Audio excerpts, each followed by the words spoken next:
Welcome to Luca is a Billionaire, where the only thing I invest in is your answers. You start by signing into the exact Google account that stored the contacts. This ensures you access the correct data. Once signed in, open Google Contacts directly or click Contacts from Gmail. This brings up the Contacts interface. Make sure multi-factor authentication is completed if prompted, because Google may block restore actions without verification. Once done, check the left menu for More and Undo changes. That's the first actionable control we'll use to roll back deletions.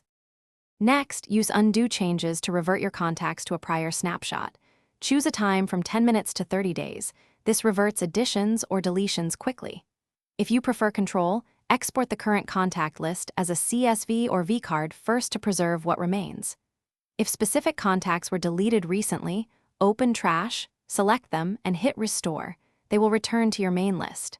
Make sure to wait for sync if you use multiple devices, because restores propagate over Google's servers.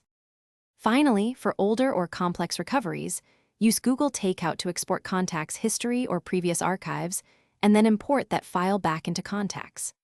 After restoring, verify device sync settings. On Android or iOS, toggle Contacts Sync and allow time to update, because devices can overwrite restored entries.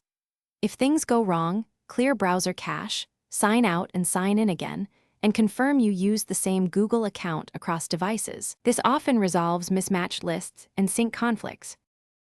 Thanks for watching and please subscribe. It's the best investment you'll ever make.